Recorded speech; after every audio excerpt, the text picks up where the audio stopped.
Hi, welcome. I'd like to welcome you to my dog training podcast, where I have a very special guest on today, Kevin Murdoch from Anti-Dog Trainer. So welcome, Kevin. Appreciate you having me, Dale. Thank you.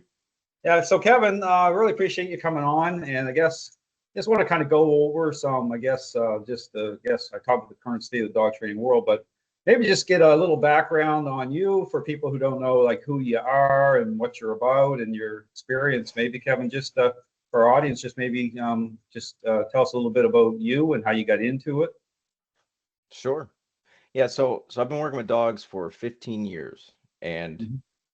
um I had actually the I watched a documentary when I was, I think, 20 or 21, and it was called Mhm. Earthlings. Okay. And that documentary sent me on quite a journey, but there was a section in it. The whole documentary was about the 5 different ways we exploit animals, and there was Mhm. a section in there about companionship.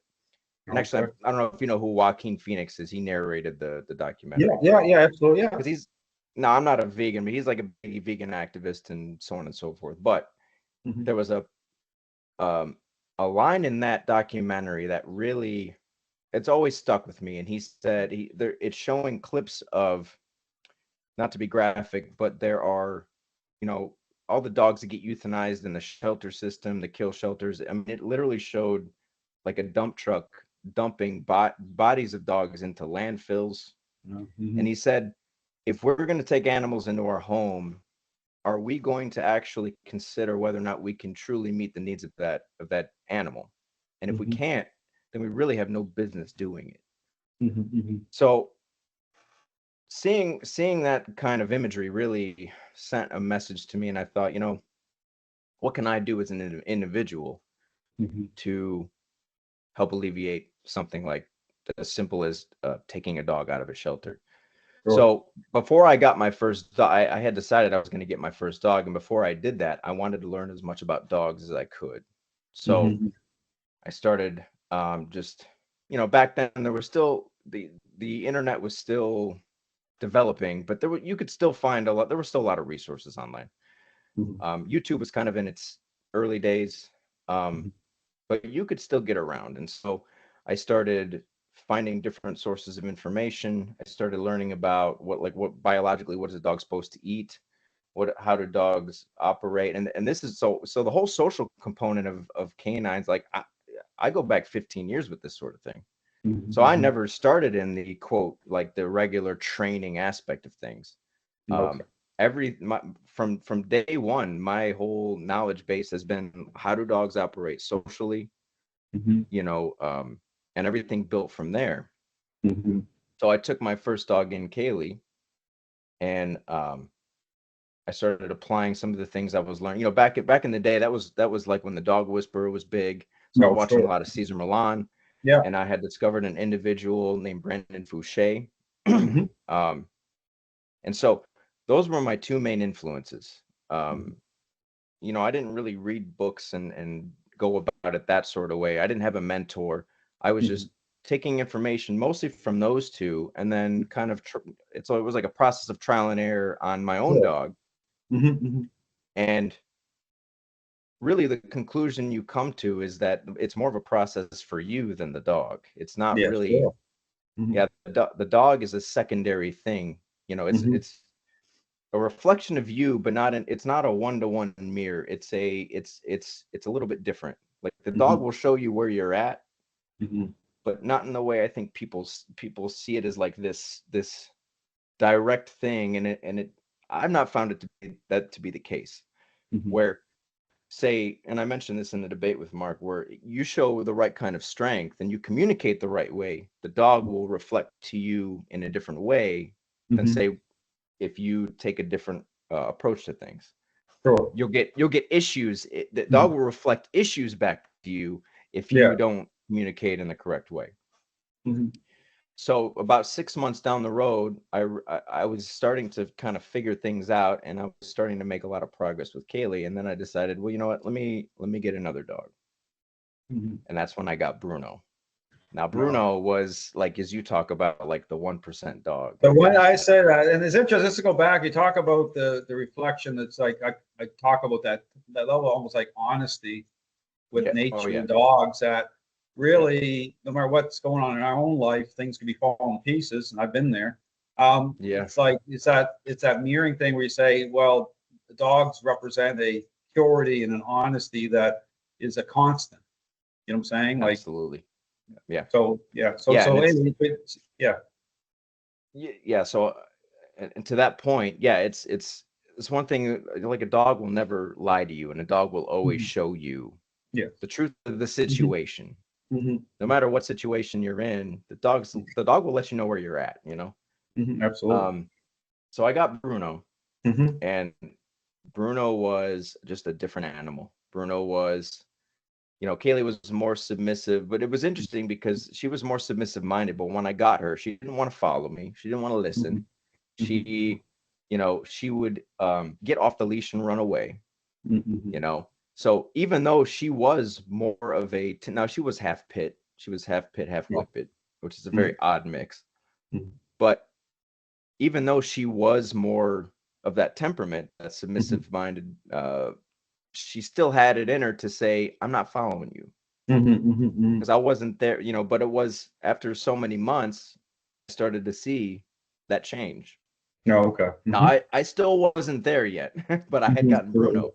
Yeah, yeah, yeah. And Bruno was really the test. Bruno Hmm. really, um, because he was dog and human aggressive, and he was dominant aggressive. It wasn't a fear thing with him. It was, I'm the big bad boy on the block, and I'm just here to mess you up because I can.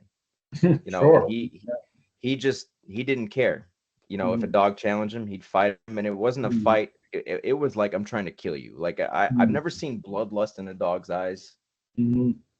To this day, I don't think I've ever really encountered it to the level that Bruno took it to. Like, it was But, literally, but his mind but was yeah, that's gone. interesting. That's interesting because, like I said, I've said before, it's impossible to gain insight without that 1 percentile dog. That dog's Right, going to push you right to the crazy edge. right, That's in a lot of these trainers out there. I find they haven't been there, or they bought them out. You know what I'm right. saying? So anyway, so go on, Bruno. So how long ago was this with Bruno? How many years ago, Kevin? Did you? That was, I think that was 2010. I think I got No. him. Mhm. So I got both my dogs in the same year. So Oh, so they were both, 15 years back. That mhm. they were my first two dogs. Okay. Um, but to your point, before I continue, I do want to. I've met a lot of people. They claim that they have this knowledge and expertise and so on and so forth, and I'm like, I guarantee you wouldn't have lasted a day with Bruno. Mhm, I mhm. guarantee you wouldn't have known what Robert Hines, you wouldn't have known what to do with Bruno. You wouldn't have Mhm. made it. Yeah. Sorry, you would Yeah. you wouldn't have made it. No, no. um, Hey, listen. I understand completely. No, I understand. Like I talk about Kaiser being the most aggressive dog in the Jack situation. I've done a couple podcasts on that, but Jack says the same thing. Jack interacts with like 10 dogs a day, and he just shakes his head at all these social media trainers out there because he knows right. they're lying their faces off. Like you know what I'm saying? Oh It's yeah, incredible. yeah, yeah. This is a dog that, yeah, like you say, it really reveals the truth of Yeah. things. These are the Hmm. dogs that people won't touch. Hmm. They avoid putting them on social media because I think they know that it will expose Hmm. just the lack of depth they have. Hmm. But it also exposes dogs like that really show you the true nature of a dog, Hmm. because people want to ignore. Yeah, you got a dog coming in Greg, the back. yeah, Greg Goose is coming in. That's People want cute. to ignore these simple fundamental principles of nature, just like dominance or Hmm. the hierarchical nature of a dog. And I'm sorry, but these dogs show you the truth of that Hmm. nature. There's Sure. no ignoring it. Yeah. The day I brought Bruno home, and I mentioned this in the debate, he immediately was trying to control the environment. I said 2 bowls of food down. He looked over at Kaylee and growled at her. She Hmm. submitted immediately. She didn't want to challenge him. Hmm. So I had to let him know, this is not acceptable. Hmm. So then I allowed, he stopped, and then I Hmm. allowed them to eat. He swallowed that turkey neck so fast and went over and ripped her turkey neck out of her mouth. I had to get it Hmm. back from him, But that Mhm. was the thing. I didn't show fear to him. I took it right out of Mhm. his mouth, gave it back to her, and then I had to block him from getting back to her. Yeah. Well, he didn't like that, so he went Oh, to try to pee on my bed, okay. Yeah. right? Yeah. So That's then I interesting, right? Yeah, it's like right, we call it right. a counterbalance, right? Trying to count, you know, it's a control, right? To say, hey, I can't Yeah, have this, so I'm going to express this way. Yeah, that's interesting. exactly. You're gonna Yeah. challenge me? I'm Yeah. going to try and pee on your bed. No, no, no, no, no, no, no. That's right. Yeah. So Yeah, that's I had funny. to just make it clear to him that no, I run the show here. Mhm. And if I hadn't done a little bit of research beforehand, I wouldn't have known what to do with this dog either. Sure. Hmm. So having at least the fundamental knowledge Hmm. ahead of time put me in a position to where I brought this dog home, and he started to express that. And I was not aware that he was like that. The shelters, I don't know if they just hid it or if he didn't show that side of himself when he was with them. Because Hmm. he was on the news. He was pet of the month. They were trying to get him. He was on the news as pet of the month, and he wasn't being like that with the people Well, on the because I show. talk about the aspect of the relationship dynamics, right? Dogs are in there because we had the same situation years ago where when I was in Tennessee, Bianca's like, "Look, Dale, you know, my mother-in-law just got a dog. Let's go in to get a dog from the shelter." And it's like you're looking for the least worst one. But now you Right. understand, like, in order to reveal that, because they all look okay in there, and this is why I talk about Hmm. these trainers like going in with treats in their hand and trying to say, Yep. "Oh," and it's like, "Why is this dog even in here? This dog looks so great." Right. Like, hey, like, Right. how's the truth revealed? Right now, getting more dialed in, and then Yep. we got Polly, and Polly passed away, you know, a while ago. Now we got a new dog from the shelter, but Polly at the time, she was in my. It's funny, she's in my mother-in-law's vehicle, and my mother-in-law was trying to move her, and she's like showing her teeth. And it's like, Yeah. Dale, Yep. and so we've been there, but it's interesting what you say that because yeah, dog of the month. Well, based on what exactly? You know what I'm saying? Right. You know. Right. And I think because he was a very, very smart dog. Him and Kaylee were extremely intelligent dogs. So I think he just kind of I don't think actually in that case the shelter, because sometimes the shelters will use flowery language to hide serious issues. Okay. Hmm. That wasn't the case with him at all. I mean, they told me he was, he had two owners before he was a year and 1 month. I got him when he was a year and 1 month. And the last owner, they said, yeah, he was tied up outside 24 hours a day, and he was very destructive in the home. Okay. So I think they just didn't know what the hell to do with him. And Sure. his demeanor towards certain, and I established there was a pattern. It wasn't just all Mm-hmm. dogs or people he'd go after. It was dogs that were overexcited or fearful. He'd Mm-hmm. try to kill him, and Yeah. people that were nervous or so anything that showed weakness, he wanted to go after it. Oh yeah. But Yeah. Yeah. dogs that didn't challenge him, that were calm, that were respectful, he had no problem with those dogs. Mm-hmm. Mm-hmm. Um, So I think just maybe when he was in going through the system, he just didn't show that side of him. I think he knew better. He kind of Mm-hmm. played his cards right. But Yeah. when I Yeah. took him home, it was like, all right, no holds barred. I'm taking control of this environment. And I Mm-hmm. had to make it clear that that wasn't going to be the case. And I think from day one, I earned just enough respect from him to where he never tried to pee on my bed again. He never tried to take food out of Kaylee's mouth again, and he never growled at her over food. Okay. Mm-hmm. Um, but then there was a whole journey after that of because when that I started to discover, I would take him and Kaylee to the dog park, and I started to see the other side of him where he's going after these dogs, trying to fight him, trying to kill him, and then I'm just like, well, okay, what do I do with this? You know? Mm-hmm. So he really gave me the crash course on a different type of aggression, and Mm-hmm. being able to go through that journey with him and build the relationship with him and my other dog, and then being able to figure out the social dynamics that are necessary to understand for maintaining, say, a hierarchy between me and two dogs. And then of Mm-hmm. course I started to realize I had a knack for it, Mm-hmm. and so I started working with other people's dogs. Okay. Mm-hmm. And I was working with friends' dogs, and I was just kind of I was testing myself out, where I realized I was starting to understand these things, and I was Sure. seeing the results. I was like, I think I got something here. So I started to practice a little bit with other people's dogs, and I was bringing dogs in in the place that I lived at. So Mm-hmm. there were times when I had 3, 4, 5 dogs in my place, Okay. and I'm seeing these things play out in a different way than I think your average, say, quote, trainer is being able to throw yourself into the fire like that and see these things firsthand, especially very early on in my journey. It gives you a much different perspective on behavioral issues than someone who goes to a mentor who subscribes to balance training or force free training. You're not seeing the truth of these things going to Well, individuals like that who show you a very superficial way of well, they seeing are, things. because and I say this because, it's that idea that's popular out there that, I keep talking about training and learning based exercise, but it's this whole thing about, gets into this thing, what is training? I talk about, it's a intervention, a false path of an intervention. It's not a learning based exercise the way it's being presented. But you're right, because because as soon as you identify as somebody like balance or force free, you're pegging yourself in. You're coming to agreement with a certain idea of things, and then once you do that, to actually accept that there's problems or be willing to make a trade-off, that's almost it. I would say that's almost impossible for some of these individuals, because they're not incentivized to do the right thing now, because they're making money at the wrong thing.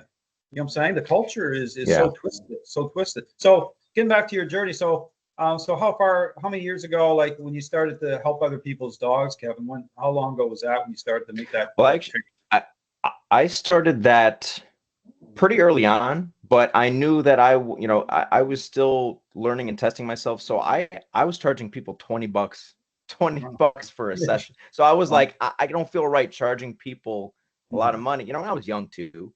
Sure. But people were more than happy to cut me a check for $40 for a couple hours of work, and I was able to get people the results they were looking for, because I wasn't, some of the issues that I was dealing with weren't that serious, but I was working with aggressive dogs too, so I was helping other people with. I remember there was a boxer named Lila. She had a dog aggressive issues. That was one of my first dogs, and then there was a dog, Jasper. To this day, I think the scariest, besides Bruno, dog I've worked with, and that was early on too, is a beautiful black pit bull. But I think it was a mix, because he was a very large dog, and he was like Bruno in that he wasn't. It wasn't kind of a fear aggression. It was a very dominant thing, and him and Bruno did not they did not get along. So having him in my apartment, trying to work through that.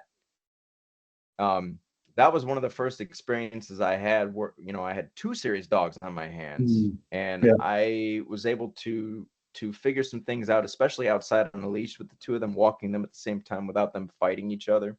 There was a lot of growth, even with just having that one dog. But then there was a period of time where, because I was working with more and more people's dogs, but it seemed to be, I keep finding these people that wanted to hire me, and they thought, oh, he'll just train my dog and I don't want to do the work. And I got tired of the excuses people would make.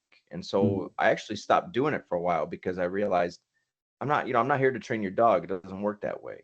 This is a thing between you and the dog, and I'm just trying to show you what the problem is. But then I realized, there was a period of time where I just wasn't working with anybody's dogs, but I would still handle other dogs and help people out here and there.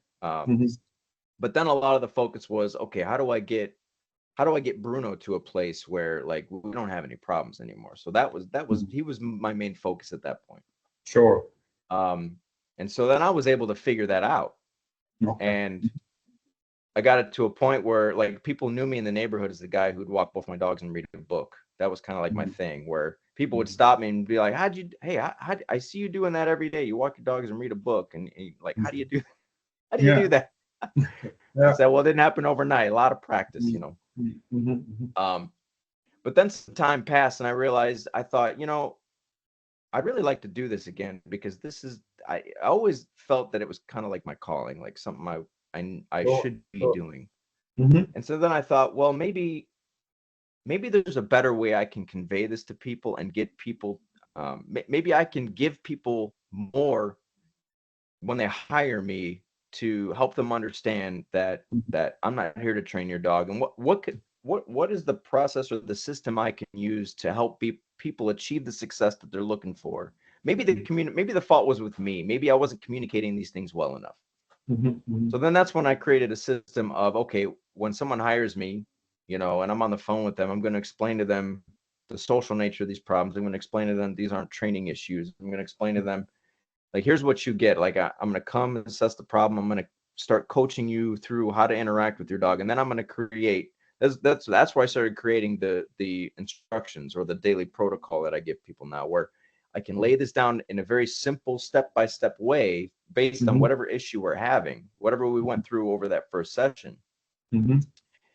And I found that was really that was the thing I was missing was, okay, I found that when I give people this protocol, or like this very simple, easy to understand kind of instruction manual on the issues pertaining to their dog and them, Mm-hmm. people were having a lot more success with that. So then I Sure. realized, okay, that was the thing I was missing before that really is making all the difference now. And now I'm not really running into people so much who expect me to train their dog, because I'm Mm-hmm. giving them all the tools they need to succeed. And they're really, I think I have such a much deeper understanding of these things now than I did Mm-hmm. before. And Mm-hmm. that's also helping me communicate these problems to people in a way that's it's just very easy for them to digest, and they can see things. Because when I go to someone's house and I see the problem, I step in and show them how I would interact with the dog. And so the person can see the difference in their dog right in front of them. Oh, absolutely. Yeah. And so that's really what makes them understand, like, okay, the problem is me. Okay, well, okay, how do I show me how to do that? Mm-hmm. Mm-hmm. And so the wheels start turning, and they can connect the dots right in front of them. They're seeing the change right in front of them. And Mm-hmm. so then it's just a matter of, okay, let me coach you through. Let's get you to a place where now you have that relationship with your dog, and the dog sees you the right way. And then Sure. that's the challenge, really. The dogs to me are easy now. The challenge is Just getting the the people. person. I Yeah. always say I barely look at the people. I mean, I barely look at It- the dog. Like the right, dog to right. me, I'll go in, I'll briefly look, but I'm looking right at At 95% of the time. the It's owner. the human. It's the owner. Yep. That's right. So during your process, do you mostly do like the home visits, Kevin, or do you Yes. take dogs? Do you take dogs in also at the same time, or what does that kind of look like for you? Most it's 99% home visits. Okay. Um and and this is why I have a series on my channel called Board and Train, excuse the language, bullshit, Board and Train Yeah. bullshit. Sure. Yeah. Um and I get people that call me sometimes. Like I had a person call me the other day and say, I noticed on your profile, like, you don't do board and train. And I said, no, I don't. And let me tell you why. And I told them Mhm. that, you know, because I run into clients all the time who said, yeah, we sent our dog to a board and train and they came back and everything was good at first, but now the dog's like, we're right back to where we started. Or the dog listens for the person who did the board and train, but Yeah. won't listen to Well, us. And speaking it's of that, like, it's a great point because, like I said, I do board and trains, but I'm very careful. I only do it for 2 weeks because, yeah, considering it is about the originator of the relationship, it's about that dog owner, and so yeah, people, have a certain expectation. So I tell them, well, consider it more like a boost. But even when I'm doing a board and train, I'm making sure they're heavily involved in that. And right, so it's more for people that are in say, with an aggressive dog in a really kind of desperate situation. right, right. So I'll do that to alleviate the stress from the human end, get the Sure. dog going. And so you have to. So I say any trainer out there who's offering a board and train for longer than 2 weeks, they're shifting Yeah, the focus onto them because the yeah, dog could change for them, but then the method itself matters as well. So once you understand that, no, it's got to be about that person. I'm very careful. I won't even do a board and train until I do at least one home visit session and make right, sure it's even a good fit for them. Because, like you said, it's right. better for the home visit because that's where they're spending the time with their dog. That's the dog's comfort zone. And you want to keep the focus on the owner. Absolutely. So Yes. that's a great point, Kevin. Yeah.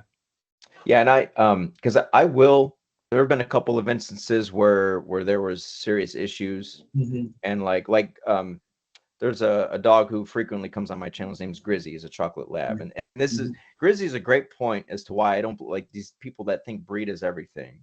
No, not Mm-hmm. no, because Grizzy's a chocolate lab, and most people don't associate chocolate lab. They think, labs are typically known for being kind of easygoing, Mm-hmm. middle of the road dogs and not really challenging. Well, Grizzy as a puppy was not that way. Yeah. And so Grizzy was one of those situations where, because he was really disrespecting the mother in that equation. Mm-hmm. And her husband we were making progress with Grizz, and then her husband went out of town, and Grizz just started going after her.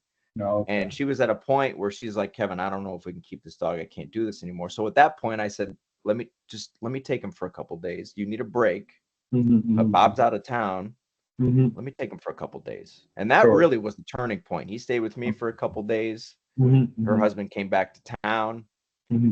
I got Grizzy, I was able to work through things in just a couple of days with Grizzy that she wasn't able to do. And so Mm-hmm. once he came back into town and I gave them Grizz back, things went on a much different trajectory there. So there's only been a couple times where I'll take a dog in if like situation's critical, or Yeah. like Sure. say we have a seriously aggressive dog and it's like, okay, Mm-hmm. you can't really handle this. Let me take the dog for a Mm-hmm. little period of time. Let me Sure. work through some of these things, and Mm-hmm. then we'll move things back to the home environment, and I'll start to coach you through these things. Mm-hmm. Sure. So I guess so we'll get into so what area are you in, Kevin? Where's your training? Like, what's your training area? Like, what area of the country do you work out of? I'm over in Illinois. I'm in the Chicago suburbs, Okay. and so I don't really like the city. So I'll serve people like on the outskirts of Chicago, but I Mm-hmm. don't like to go in the city. So I serve, I have clients that are like an hour away, some of them. Oh, okay. So Mm-hmm. I'll travel a little bit, but most of my clients are local. Mm-hmm. Although now that I have more of a social media presence, I have people reaching out to me from all over the world. Like Great. there was Okay. an individual in Scotland who was having issues with their dachshund, but we've got them to a good place. Mm-hmm. There was Mm-hmm. an individual from Canada who Okay. was Great. having issues, and so to me, that's it's been an interesting test, is being able to coach people through things without ever having met their dog. Yeah. Sometimes they'll send me videos, but just the descriptions that they give. Mm-hmm. Mm-hmm. That's really the test to me. Is like if you can hear a problem and know how to know exactly what's happening just because of the description, because you've done it, you've worked through that issue so many times, and Sure. then being able to produce results for somebody who lives on the other side of the world with a dog Mm-hmm. you've never met. Yeah. That's a true test of your knowledge, Oh, sure. Yeah. Yeah. Um, Sure. so Yeah. I'm very proud to be able to say that I've been able to help people, who aren't even in America, and Mm-hmm. I've never met their dog. Yeah, So yeah. Well, it's a testament to what, your foundation and what your insight. And like I said, even like you mentioned about having the 1 percentile dog, I think that really does play a tremendous role in getting to a level where you can see what the answers are for people. Like, because yeah, it's like without being pushed that way. And I say that because it seems funny. Everyone I've encountered or help as like getting to a trainer level, it's that dog that's going to push them because and so it's like it can seem like a negative experience at first for people that are struggling in that, but when they come on the other side of it, it's actually the greatest thing ever. oh Can be yeah, the most challenging thing ever too, but oh also yeah, the oh yeah, also the most rewarding, but because it's going to give you that insight that you need to really be able to help other people the right way, and that's what yeah, it's about. So I'm going to transition here into some of what's going on in the dog training world. So, for me, little backstory there, when I started encountering some of this, the stuff going on the internet, the foolishness and because really years ago, it was kind of like me starting into the, training, kind of minding my own business on social media, and social media got going. mm, But there was a moment where I realized, okay, this is like a different kind of kettle of fish here with what's going on in yeah, dog training. We're looking around. But for me, what happened was it was this, I was on social media, Facebook. It was this anti-Cesar Milan group yeah. that came on to my. I didn't know they came on. No, they came onto my. They came into my stuff and started making all these derogatory comments about, Dale, you think you're Caesar Milan and going on. And I'm like, and that kind of interested me. I've had people say the same. I'm like, oh, you like, I'm like, that's an Yeah, insult to call yeah, me Caesar. Like how? yeah. I was just like, but it was just that moment saying, like, who are these people? Like, and so I went in and tracked down. I went in, so I'm like, I went into their area, and it was like, it is. I think the page still operates. It's like a anti Caesar Milan, and Caesar Milan's been like a major target since the Oh yeah, beginning. But then I decided to go in, and I started leaving some specific questions, like figuring, okay, you come into my area, and then I'm going to come into yours. But I'm going to ask questions here as to, okay, how you establishing certain things. And so I get banned pretty quickly out of the group. But I found that was just interesting because it was like saying, okay, well, I mean, you're going to leave all these derogatory comments, then you should be able to, support or what you're saying, be able to establish what you're saying, without, backtracking or banning people. And I guess that's what kind of got the ball rolling, is saying it almost like these people can't help themselves. It's almost like, if they had the answers, Kevin, they wouldn't, the dog training world wouldn't be the way that it is in the first place, with all this divisiveness and all this negativity. And so for me, that was kind of my moment to say, this is crazy. This is like, why are all these things happening? Why are there so much confusion? And why are dogs getting blamed? And why all these things happen? And I realized from your own journey with Ruben and all that, in that there's more to the relationship. There's depth to the relationship. There's something that makes dogs amazing. And for me, it was like appreciating even the memory of Ruben. Say, I'm not going to dishonor his memory. I'm going to figure this out. Like, I'm going to say that's so. I keep talking about the social aspect, which is something that you're touching on here a lot. Is that there's that, it's the relationship side of things, to say, okay, if we really truly love and care about dogs. And that's the thing that's lost. This thing that amazed me when you go on to some of these discussions. It's like, I say to myself, do these people even care about dogs? Like they're making it so much about them. It's like, if you really care about dogs, why aren't you stopping and asking the questions that you should be asking as to like what's really going on here? And so going into this thing here, I guess the question is, so how did, I guess I know a little bit of your backstory here as to Robert Hines and how things kind of got rolling, but let's get into, like, how did you get into like the social media stuff here with starting to engage some of the foolishness, Kevin? What kind of brought you into that realm? Well, just real quick before I answer that question, because I want to point out something about the depth of the relationship. I brought Grey Goose to, there's a local pet store that I'm connected with. They have my business cards there. I do free seminars there. And the last time I was there, the manager, and I offered everybody who worked at the store, and there's a veterinary office that I have my cards, and they let me, one of my clients goes there, and she highly recommended me. So they let me put my business cards in the vet's office. Oh, great. And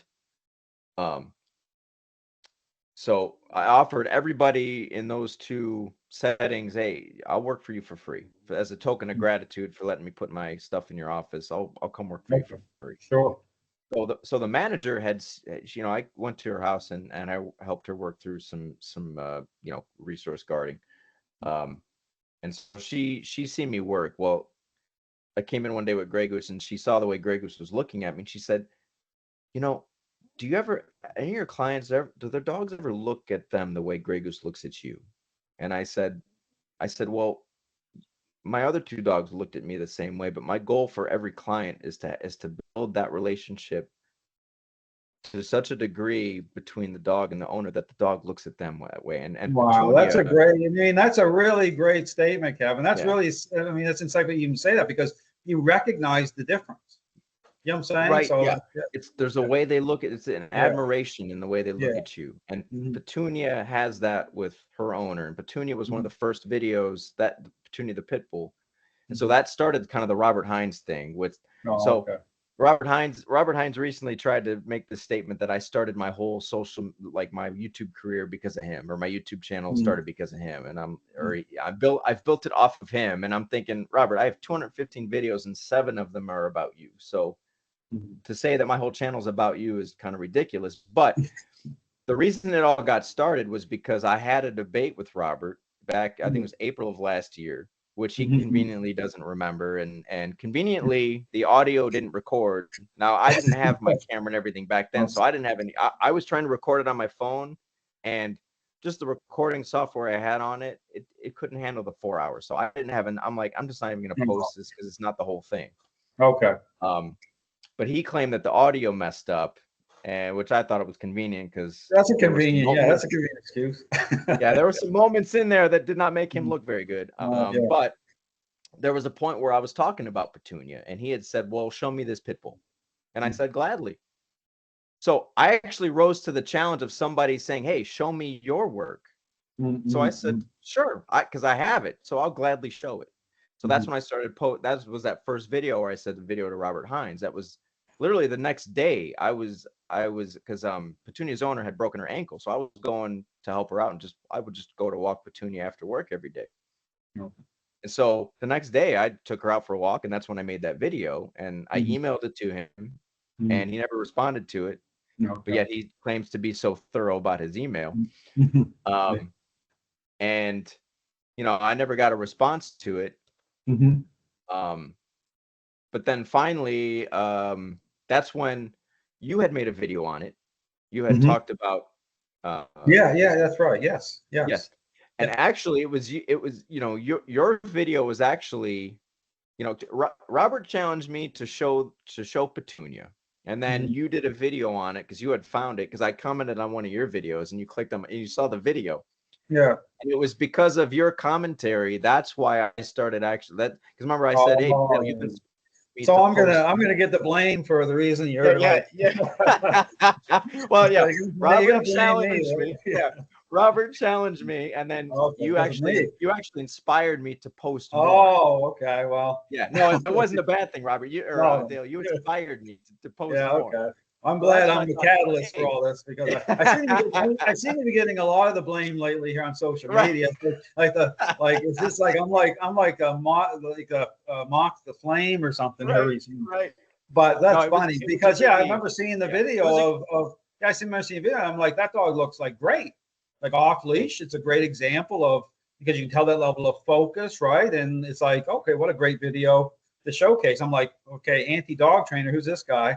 And I thought it right, was funny. right. So even the anti-dog trainer. So explain how you came up with that title, Kevin, the Well, anti-dog. so the anti-dog trainer came about because like you, I have an issue with the dog train like the Sure. training role.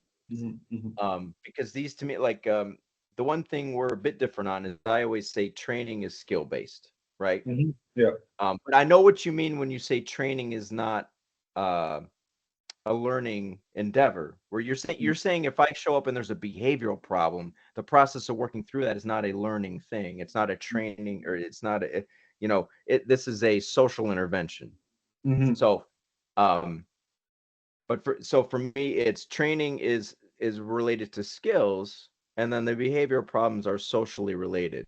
Well, So it let's look. is. It is, Kevin. I agree with you 100%. Like, I just don't. Yeah, Sometimes, I guess part of me is I don't go into like people will ask, well, Dale, you really are the dogs are learning, right? And that's true. Like, intent. They talk about intent. Like yeah, how I'm interacting, dog understands intent. So I do get into those aspects of it, but I right, don't.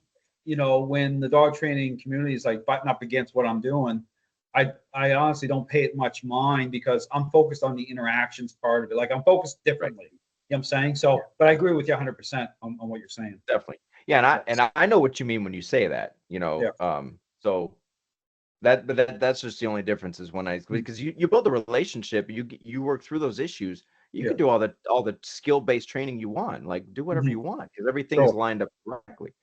Sure. Um, but since I'm not a dog trainer, because I'm not Mm-hmm. I'm not creating skills in the dog, I'm not a dog trainer, Yeah. and I have very much disagree with say a dog trainer showing up to solve socially related problems when they Mm-hmm. don't understand the social nature of the dog. Mm-hmm. So I decided, okay, well, I'm very much against this idea of training behavioral issues. So that's where the whole anti-dog trainer idea Mm-hmm. came from. It's not that I'm anti-dog training in the sense that I'm against building skills in the dog, but I think there's a time and a place to do that. But if you have a dog that has behavioral issues, that's not the time for building skills in the dog. We gotta focus on the issue. Well, it's a social. Yeah, I talk about this there because it's like it's not just some sort of robotic thing that's happening here. We're going in, and this is the thing about I get into motivating responses from a dog that's already the perceptions have already gone sideways, and the question is, well, what's the criteria these trainers are using to even establish the perception of dogs are changing the right way? It's all assumption based. It's inherently Right, flawed because they're totally superficially focused within the framework of responses. I right, don't, that's not what I'm doing. Now, the dog may end up into a sit position or a down, but it's the interaction part of it that I'm focused in on with those. I talk about those core ingredients: influence and control. That's the reveal. That's also what changes. So it's like breaking it down. So when I'm doing the service dog training, that's when you see this, you see the response part come online at a certain point of that process, a 3-month process. But the whole part of that process, the first part of it, I'm actually changing the perceptions, the focus of the dog the right way. Okay, through those core ingredients, and then gets to a point, certain point where the perception of dogs have changed at the right level. Then I'm starting to get into getting, motivating the dog to respond for certain, tasks. It could be picking up an object or whatever. So it's about going through a sequence for me. You know what I'm saying? And right, absolutely. Most trainers, they're not doing that. They're jumping in and not even, there's no critical thinking, no nothing, just saying, okay, I'm just jumping in here. This is just about getting the dog to respond, do certain, and that's ridiculous. I mean, that's what I get into. Right. This is where trainers can't even really, when I say about the relationships, the motivator, they don't even know how to deal with that. No, they don't know what that means. And that, to that point, that's another reason why I use that that's my username, is because I can't tell you how many people that have called me or say, well, Kevin, my dog, yeah, it knows sit, stay, come, and it knows all those basic commands, but it wants to bite me when I put a bowl of food down. I'm like, well, so yeah, I'm very much against this idea, and that's where the anti part of it comes in. I'm very much against this idea of showing up to somebody's house and trying to teach obedience when, again, like you said, it's superficial. Like, to me, true obedience comes from building a high level of respect from there the you dog. go. Yeah, exactly. That's right. You'll get all the obedience. You don't have to teach the sit, stay, come, whatever, because the dog, there's such a high level of respect from the dog to you and you to the dog. There's that connection there. Yeah. That stuff just comes automatically. That's I don't need to do that. Exactly. That's right. Like, I'm not focused. So those things are how, even when I'm lining up commands and people it blows their mind. I'm not even verbalized until 12 days into, if I'm doing a board and train, 12 days in. It's like lining up intent. It's about the perceptions changing, and then through association with verbalize and see all those things. It's like people can't get their heads around that stuff, because it's like the dog training world is become this superficial thing. It's like a drive-through thing where it's like it's just all about people's emotions. Are you just like it's become. And this is the issue I have with like, I look at the position statements on AVSAB or the veterinary behavioral, I forget what the other one's called. There's another one, two main ones, right? And everything, is centered around emotion, and it's they totally they say, oh, dominance doesn't exist, don't hire anybody. And and even in the AVSAB statement, it says anybody who advocates dominance theory or whatever, don't hire them. And I'm thinking, so you guys, so the biggest issue I see is people are promoting this lie, where they're saying dominance doesn't exist. Anybody who promotes this don't hire them. Oh, go about things in this all positive. Don't ever say no to your dog. There's no such thing as boundaries. The treat training, the positive only, and to me, that's I've had people like Grizzy was one dog where they hired a all positive individual before me, and he made their dog worse. So I had to show up and clean up his mess, and then get things on the right track, because that he didn't. And even the parents knew. The parents knew. They texted me and they said, yeah, wasn't quite the train of thought we were looking for, and now our dog's attacking us even worse than he was before. Like, but he was a treat trainer.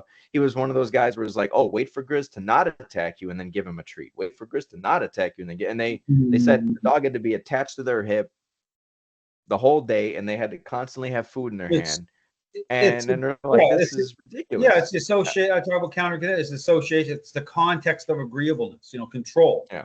You have to put context to things, and this is where, and I was able to see this stuff up close and personal. People have no idea, even my journey years ago, where I was with a person who's like an expert when it comes to like clicker training and all this with this ideology. And I'm like, show me. Like, I want to see it up. If there's something I'm missing here, I want to see it.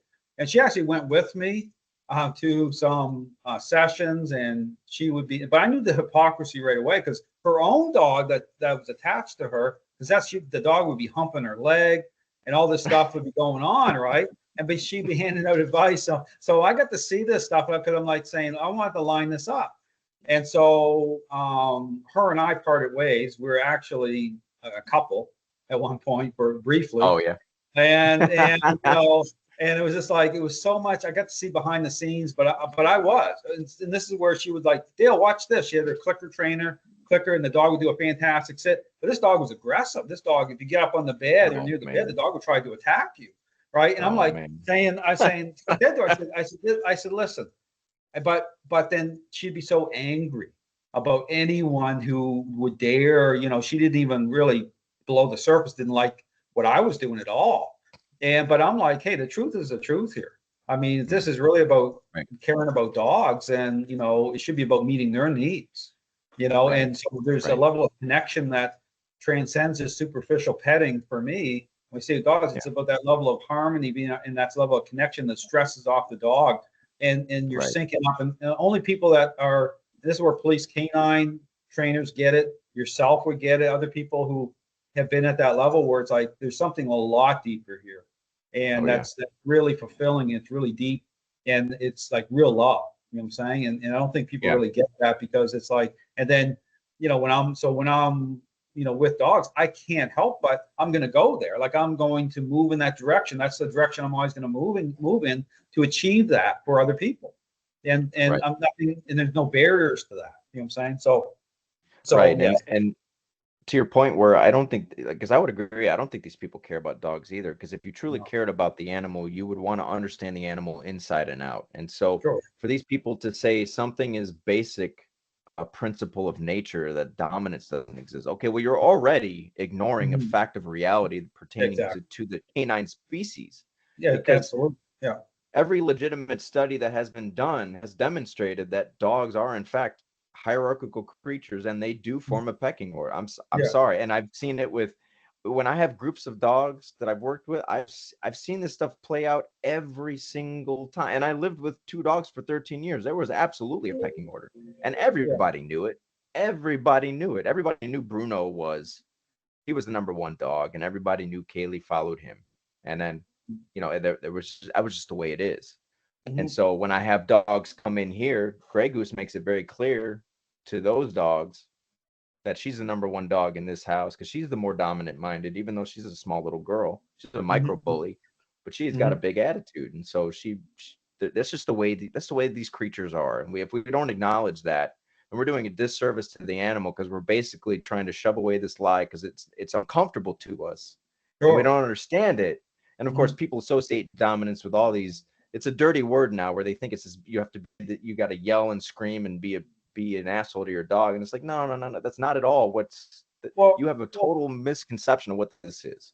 Oh, absolutely. And they're taking, because what they're doing is they're not, I talk about not reconciling the reactions of dogs to the relationship. Like, so when you see the optics of how dogs will react in how you're interacting with them in terms of that's on display, challenge, right? A little bit. Right. Dogs not liking. And so they'll take the optics of that and they exploit it, you know, because their whole thing is about bribing dogs. They're about, you know, so it's like, the waters might look calmer in that moment. They're doing that. But, you know, actually the relationship isn't getting better in most cases, because that's not their ideology is within that permissiveness. So these dogs are like looking agreeable, but they're leading people into the big lie, the deception, say, hey, you're good to go, or your dog's getting better. And then bad things are happening all over the place, you know, and these trainers on social media, that's what they're doing. They're exploiting all this. So let's, I'm going to show the little clip here of leading into your discussion, your debate with Mark DeBose. And I'm going to bring up a little clip here in a moment here and get this screen up here so we can kind of see it, and just kind of getting your thoughts on this back and forth here. Let's see here. Let's see if we can get this up here. There we go. And so, here it is. I don't know if you can see it on your screen here. I can see it. Yeah. So I'm just gonna play a moment of this. So this is, like I said, this is, you know, through again, I guess this all started with Robert Hines, but leading into this debate over talking about the whole rooster mauling incident here. But let's play just part of this here. This a authoritative, is that the right way of saying it? Authoritative Style of being. That's just not what they're about. They're more of a permissive type person, but yet you still can be able to get what you're looking for. Maybe not this perfection. Your dog is right next to your side and is always there all the time, but we can still be able to replicate that in a way that I can allow the dog to do what the dog needs to do, allow the dog to be the dog. Because I would almost guarantee your Grey Goose, she has something in her that she desires. And do you even like think about that or focus on that at all? Or you just say, yes, you but that's after we have after the power dynamics are aligned correctly, after she knows who controls everything, after she shows that she's respectful and going to follow the rules. But you could do whatever the fuck you want with your dog. That's when you can go train the dog. You want to build some skills in the dog because now everything is aligned. Yep. So yeah, so here, so just to put up a clip there of you guys had a great discussion. I thought, watching that debate, but there's a point, there's an example, a point there in that discussion where you're providing context. Right. So looking back on that debate, how did you feel about that discussion, Kevin, in terms of just how that went? And I thought it went great, but I thought it went great too, and I there were a few key points I wanted to hit in that discussion, and I hit every single one of them, and I liked that everything ended on a good note. Things got heated, but we ended on a good note, and I really liked that. But I just wanted to make sure that the things that we disagreed on were discussed, and the things that I took issue with, how Mark was going about things over the course of that week, were discussed, and so I feel like all that was accomplished. But yeah, in that particular clip, this is the thing that people like Robert Hines and these individuals like to do, is they'll take something out of context, and then they'll make general statements about it, like 100%. and it's no, like Mark kept trying to reframe things in this way where I'm basically saying fuck the dog, or we don't care about the dog, or the dog never gets to be a dog. And no, all I'm saying is that there's certain steps we need to take first. That's right. Then you can do whatever you want with the dog. Well, and that's why I said like that. Yeah. And so they don't, they try to make it seem like, for example, I talk about there's a point in the relationship where things are going sideways. So there's a point in that where you're stepping in, just like a parent would step into a relationship problem with a selfish child at that point in the relationship, where it's the parent has to perhaps come into agreement with a different parenting style. They have to be in the child's airspace differently based on what's happening at that point in the relationship. So it's a point of the relationship. It's that point. But yeah, what they do, and you're right, is that they'll conflate it. They'll try to paint this wide brush to say, oh well, because you're doing that, then Dale's a controlling person.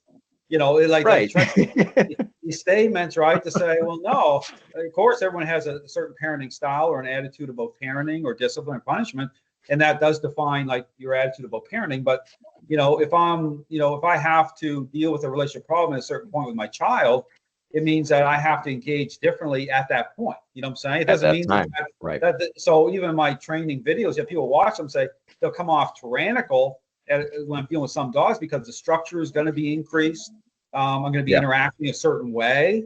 And so what Mark and Robert Hines and others like him, Zach George, all these individuals do, they come in and they just will take that out of context. They'll say, oh, that represents that Dale is a dog abuser, or Kevin's a dog abuser. And they're totally misrepresenting. They're totally misrepresenting. Yeah, they're misrepresenting everything. And that's why it's important, I guess, to have these conversations, right? To say that, to kind of set the record straight. To say, hey, these people are totally lying. That's what they're doing. And they're playing off a certain relationship dynamics to do that.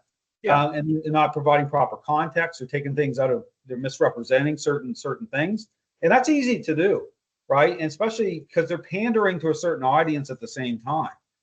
People that they're telling people what they want to hear, but then they're leaving these same people stuck with a relationship problem, and then bad things happen. Dogs get blamed. or someone Right. gets bitten, and then it's like, oh, then the blame shift.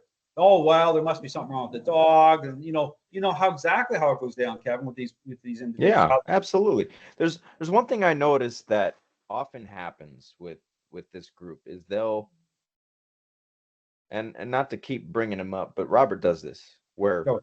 like he challenged me to show Petunia. I showed Petunia.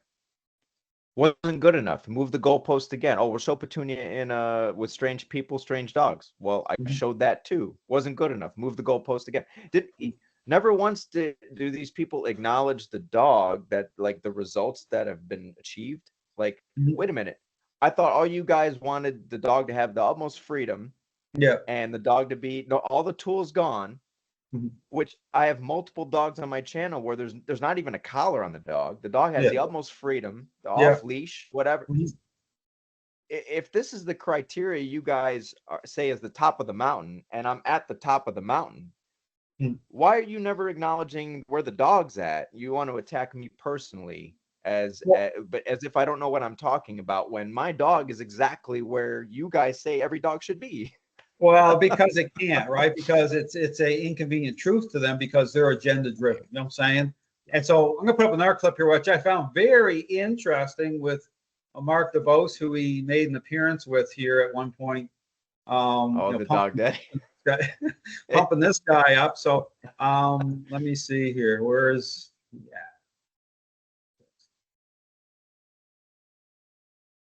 get this up and going here.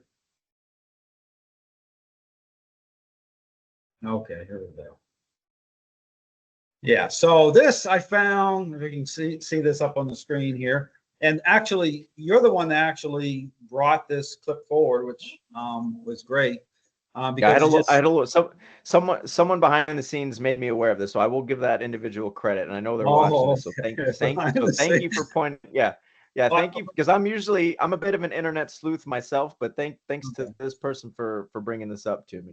Because I thought, so let's just play just a part of this very interesting clip of Mark DeBose at the Dog Daddy seminar. Here we go. Mr. Dog Daddy out here is blowing up and going crazy on the YouTube and on all social media. So I think I came to find out the reason, because he's a real dog trainer, and people are in the need of real dog trainers today. And he's something that's going to be able to provide you with some real good understanding of how to be able to communicate effectively with your dog. I just want to see it in person, because videos and everything is kind of just, you don't really know. But when you see it in person, you know it's real in person. And that's why I say this is what I call real dog training.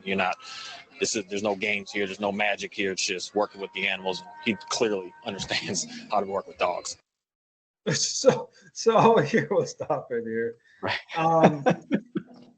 So that's like I give you props here, because there's been several examples where you've brought forward some very profound insight into some of these individuals. Because again, when I saw that, I was like, hold on here a second.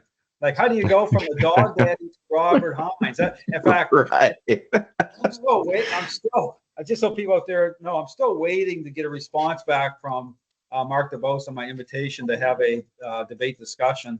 So I'm not hearing anything yet. I've made it very clear I'm going to have it, but because again, that's a point I'm going to be talking a lot about his journey, because part of it is when he admits to, and kind of connecting some pieces here. He talks about bottoming out with a dog on one of his videos, and this is why he transitioned over to Robert Hines. But then my question is, well, okay, you bottom out with a dog, but what's that mean for that dog? Or right. Other things that now you're going over to Robert Hines, and you're coming off like you have all the answers. And the thing that really bothered me, I put it out there, is that got my kind of back up in the air, was that I found out through a person I know, this is a fact, was Mark DeBose was mouthing off about me through a message saying that Dale destroys dogs. Now, to make that type of statement, you're going to get my attention, my special attention here, and that's what's kind of going on. Not that I'm looking to get back at DeBose, but I'm like saying, okay, now you're going to explain yourself here. Let's get into this, because if you're going to make statements like that about people, because you get tired of it after a while, because these people don't stop. Oh yeah. They just keep mouthing off, and like you said, they're taking things out of context. So right there is a good example of going from someone like the dog daddy, just giving him total props, and then you're moving over to Robert Hines, and then you're coming off like everyone's wrong. Like, how's that even work? You know what I'm saying? Well, the way I see it is and this is a problem that I see culturally, is there are a lot of and I'll put this exclusively on men. There's a lot of men who are lost, and they lack identity, their own identity. And so I think he went to the dog daddy side of things because he's trying to find answers, right? Yeah, absolutely. And clearly Augusto impressed him. Yeah. And so then that's what I made a comment on one of his responses to that video. Oh yeah, he commented on that video and I responded to it. And I said, but Mark, because he said, well, I was doing the whole balance training thing and I was finding that I wasn't getting long-term results. And I said, but Mark, don't you think that maybe that's the misapplication of a method rather than the method itself? Exactly. Because Augusto clearly was doing quite well with the people and the dogs. And I've seen numerous testimonials from Dog Daddy long term where people are very happy with the results he's got. Yeah, he does power play it. You know what I'm saying? Like, so those foreign influence controls in there. But again, there are issues there. I talk about that in some of my videos about the. And I agree. Yeah, but the point is, and to your point, is like, why are these trainers? I get into this even with my breakdown series I'm doing between Ivan Belnoff and Larry Crum. Larry Crum made a statement during his journey that, it's a point early on where he saw dogs screaming because of remote callers, and I talk about that. I talk about the stress loads on dogs, and when control and influence don't line up properly, it doesn't make sense to the dog. Then they're going to have issues. But then why are these trainers not doing a proper audit? Instead of like throwing the baby out with the bathwater, saying, okay, hold on here a second, let's kind of really take a serious look at what's going on. This is where I go through all these controversies on my Flipping the Script series to say these things are all symptomatic. Like all these things that keep happening in the dog training world aren't some sort of random accident. But why aren't these trainers actually seriously looking at, okay, there's more going on here? Like what's all the collateral damage of this stuff? So the thing, and that's why I'm speaking out to say, hey, and you're speaking out, but to say, okay, let's have a proper conversation here, and let's start to really confront what these trainers Robert Hines is doing, Mark DeBose, and you got hundreds and hundreds and hundreds of trainers out there doing the same thing. Let's talk through this, and let's provide some proper context here, and let's come to, if we really care about dogs like we should, everything should halt until we figure out, okay, what's going on. But see, the culture is so corrupt that it's like that's not happening. No, people. It's an emotionally driven thing, but then it, like you said, it's also a financially driven thing. And I know, and for Mark to go from that end of the spectrum to the complete opposite, but ignore everything in the middle, but wants to say the authoritative way is not correct, to me is like, well, wait a minute. Why, if you're truly looking for answers, why won't you examine that? Because the way certain people engage in a power play is not an authoritative way. It is an authoritarian way, and that's not correct. So you're trying to lump the authoritative and the authoritarian together, and that there's a very big distinction there. Well, yeah, because authoritative, when I wrote my book, Mind and Body Connection, I talked about permissive parenting being on the rise, the spillover effect with society, and how that plays into dogs as social animals. But you're right. There's a distinction between authoritarian, which is over the top. That's not what I'm talking about. Authoritative is the agreed upon parenting style by experts. That's the right parenting style. Yes. And what all these trainers, what they're really looking at, if you look at the permissive parenting dynamic, that's what these trainers are really advocating. And there's so much deception in that because it changes the focus of the problem in the relationships. Like the child, because the two parents start fighting with each other. Usually one has a different attitude about parenting, right? But it changes the focus, and the real issue never gets fixed, right? And so if you look at the dog training world, all this divisiveness and all this, because really embracing a lie brings on all that, brings on confusion, and brings on hostility, and then the real issue doesn't get fixed. And that's where we're at in the dog training world. People have embraced this lie that training is something it isn't. And and now we're at this point in time where, yeah, it's like, but the good news is at least, you know, conversations are happening, and you know that's part of the course I agree. to sort this out.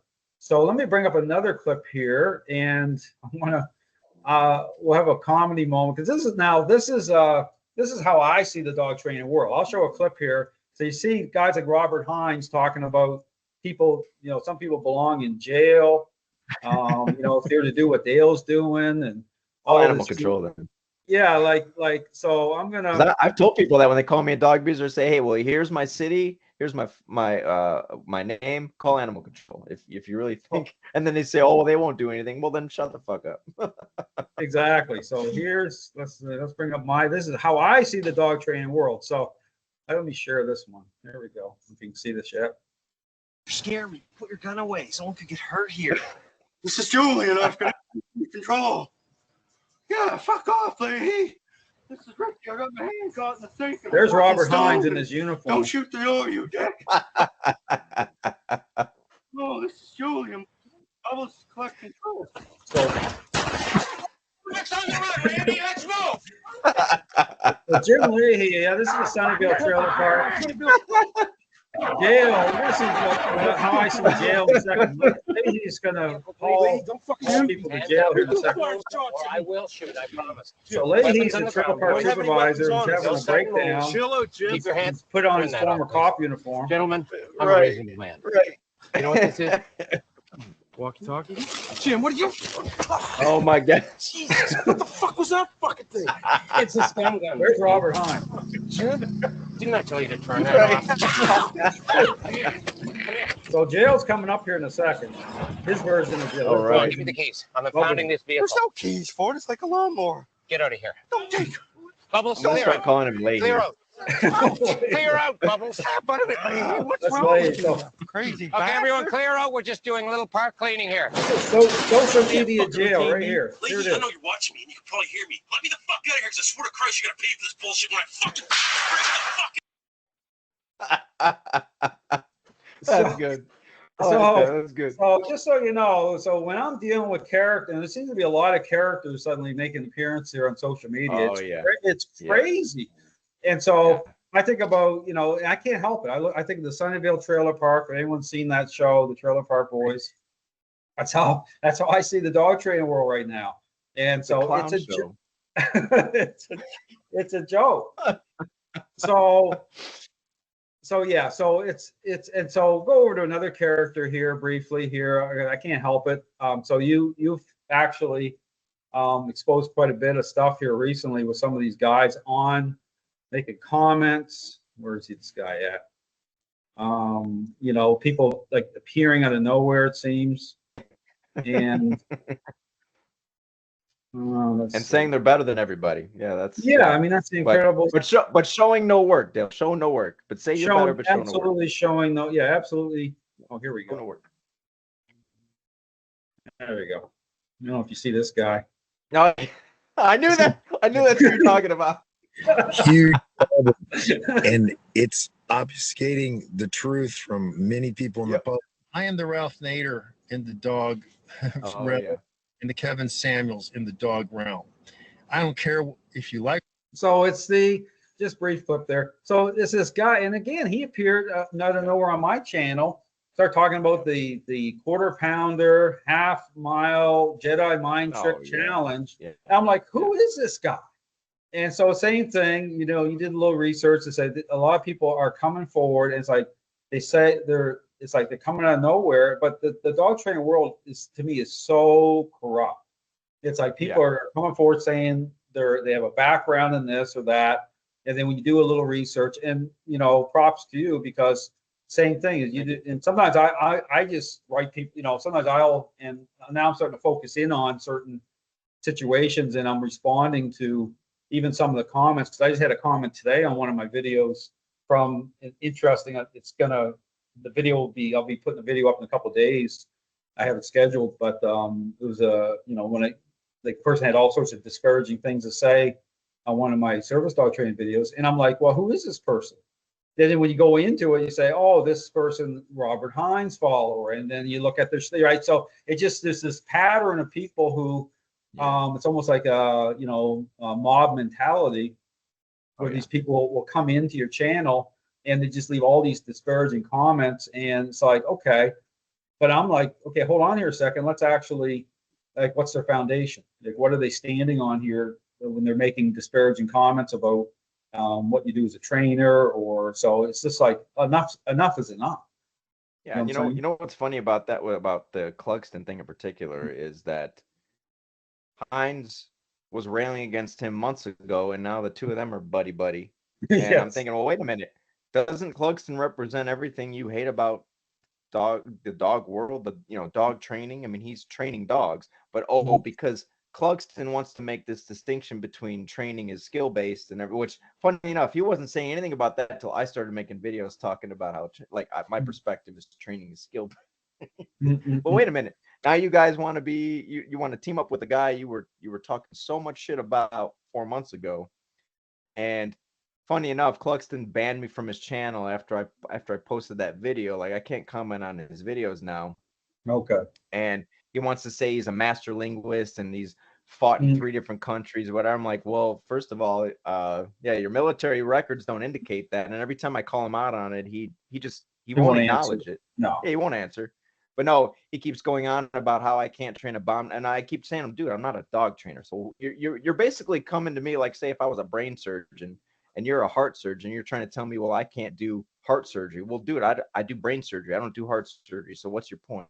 Well, exactly. Yeah, it's like these people are saying before, because he made a comment on my channel, like Dale was never a canine trainer, he was a handler. Well, then I just put the link up there with my, my newspaper articles that show everything. Because that's the thing is, I don't have to think about stuff because I'm not lying about anything. I have no reason to lie about anything. But I don't promote myself a certain way. You won't see trophies in the background and me talking a certain way, because I get to a point now where either you know what you're talking about or you don't. And I don't talk about myself a certain way because that changes the focus, away from the owner onto me a certain way. Right.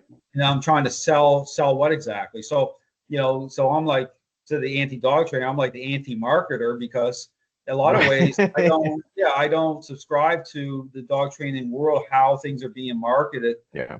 And almost too much the other way, in a way, because I've always done from the beginning, what I continue to do is just help individual dogs and owners. That's always been my thing.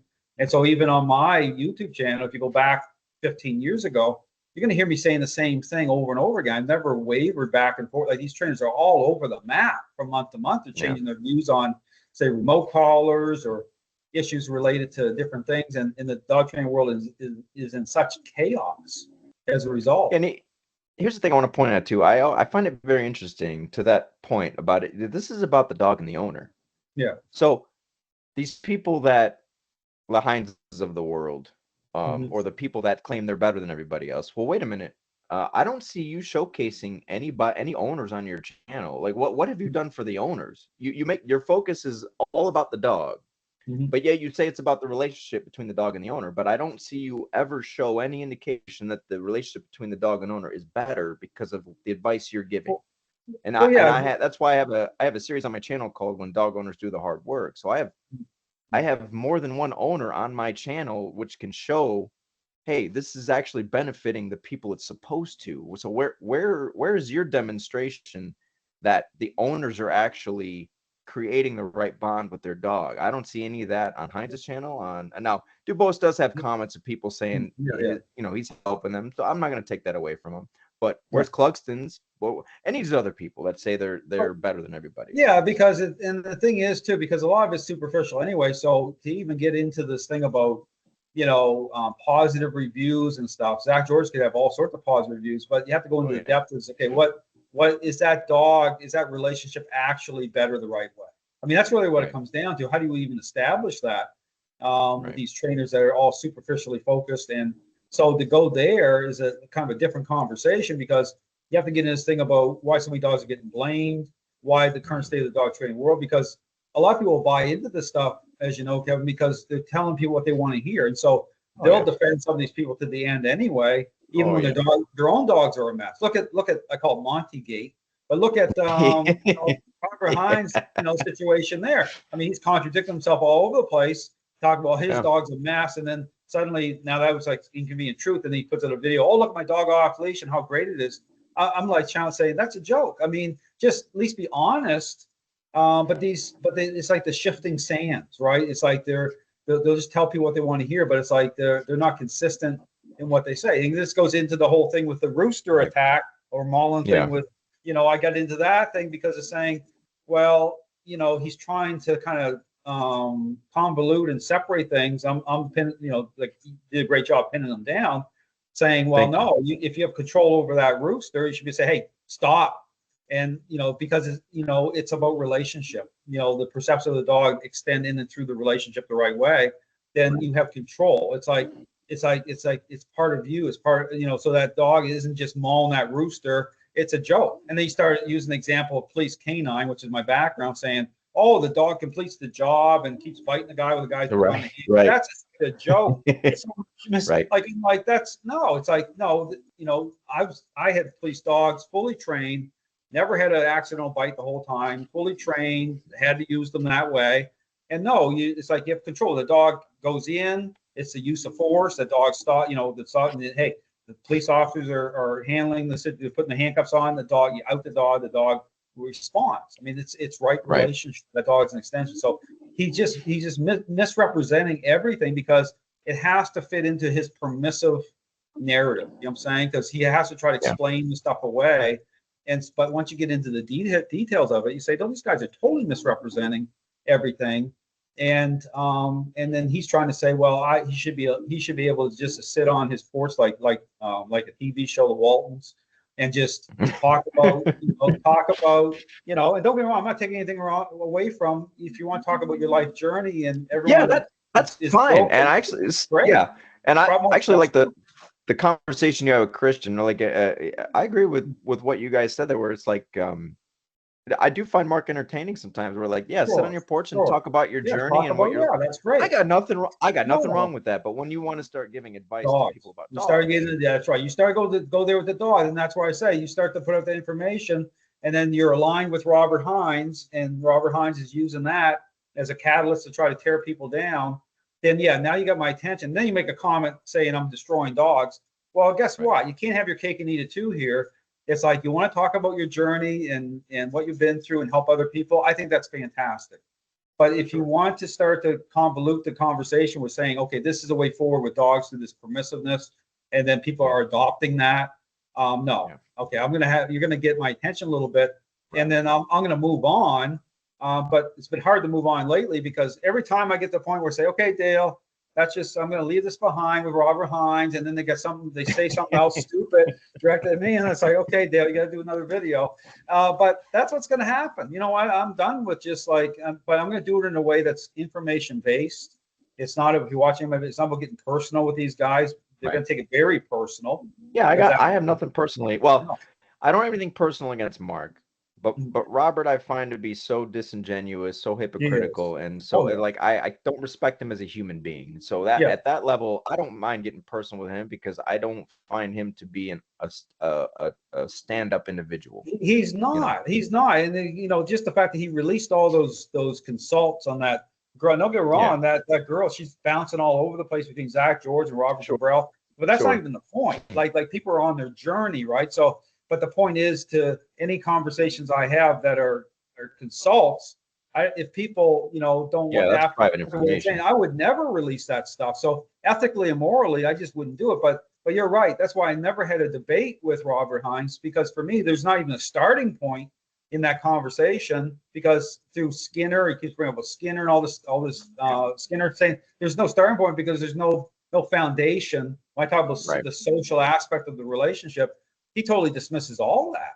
So that's the thing I don't understand, because he was making these posts about me after the debate, which I saw no point in responding, because I'm like, well, I've pointed out so many contradictions that you never address. So why should I, rather than disproving me with information, you just you engage in this verbal diarrhea, and I'm supposed to take it seriously. Well, it's a power play too, Kevin. It's almost like what happens is like they're saying, well, you have to engage with me.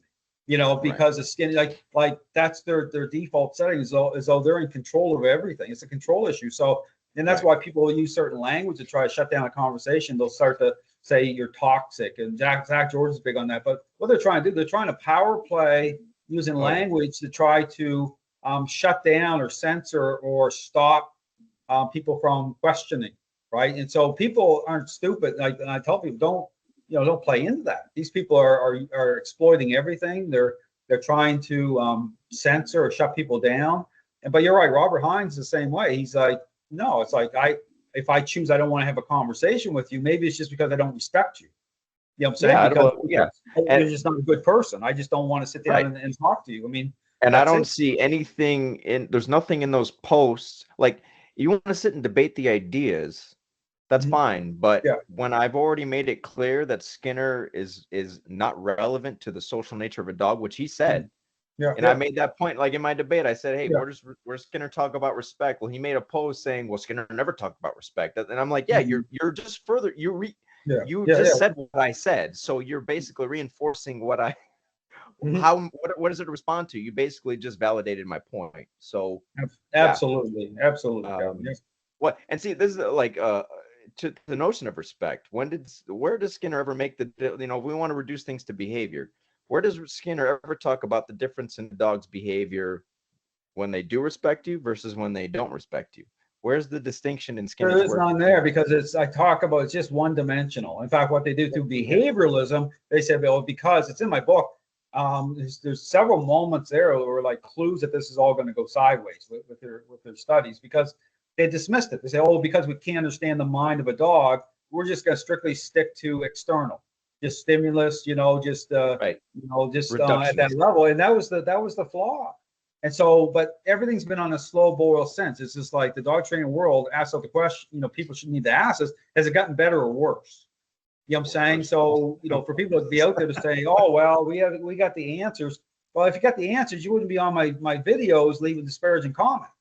You know what I'm saying? I mean, there's so many red flags that just common sense to say, this is a mess. This is not science. It's not confronting the real issue here. These trainers are turned over to this stuff because it's a type of identity crisis. You want to know why people get so angry and upset. And in one of my videos, I made the point, when Robert Hines, I'm responding, you can hear him breathing in the background like Darth Vader. Like Darth Vader. he's like so mad, right? It's just like, okay, what are you so mad about? If this is science, we should be able to talk to it. But we should be able to rationally there's that word objective again, Robert, that you hate so much. We should be able to objectively discuss these things. Yes, but that's not what this is about. This is about a agenda. And just like Zach George, you see he's on that slippery slope. Same thing. He brings all this stuff in, toxic masculinity. He's like completely off the deep end. And things are just, because if the truth is subjective, I say anything goes. If you can't define what a process is, or even in terms of the relationship that way, then that's what's happening. That's why people are in this mess in the dog training world. So it's bad. So on that note, we'll probably pick this up again in terms of another sit-down conversation. I really enjoyed having you on, Kevin. I really definitely thank you. Appreciate to get your can I just say one thing real quick before I go? Absolutely, yeah. I just want to make this point for people that are watching. Like, we don't have to all agree on everything. Sure. There are people that I respect in the dog world that there are certain things I don't agree with, but they're showing their work, they get results, and they're doing it. So this idea that people see like it has to be an all or nothing thing, I just want people to get out of this way of thinking of like, just because two people can sit down and have a respectful dialogue doesn't mean we don't have differences or disagreements in how we do things. Sure. So, and that doesn't mean we can't respect each other. And so I just want people to take that away. There are things we do very differently, Dale, but the understanding of these problems is the same. And so I just want people to take that away, that we might not do everything the same way, but that doesn't mean we can't all sit in a room and discuss these ideas. Well, absolutely. And I think we're pretty close on a lot of things. There might be some differences, but the point of it all, you're right. It should be a respectful way in which, because if it is really about science and about information, then you should be able to have that discussion, even if it's a tough conversation, because in order to arrive at what the truth is, you got to have that kind of conversation where someone might get offended a little bit, but you can still work through it. You can say, okay, at least I respect the fact that they're being respectful, and Definitely. we can arrive at, because everyone is on a journey, right? Their own journey towards finding answers. I mean, ultimately, that's what it's about. So, so if people are wanting to find you, Kevin, or get in touch with you, how would they go about doing that in terms of if they need help with your dog in your area? How would they contact you, or what's the process for that? Well, if you want to find me on social media, my @ username is the Anti-Dog Trainer on Instagram, TikTok, but on YouTube, you can find me using that on YouTube. But my channel name is Act Like a Human, Think Like a Dog. I have a Facebook page, Act Like a Human, Think Like a Dog. But if you wanted to reach me, I would say get on Facebook, on my personal Facebook, or well, you could send me a message on my business page or my personal. Just find me a messenger, shoot me a message, or my email is actually linked in my video, my channel information. If you wanted to email me, you could do that as well. Okay. At kevinjmurdoch@yahoo.com.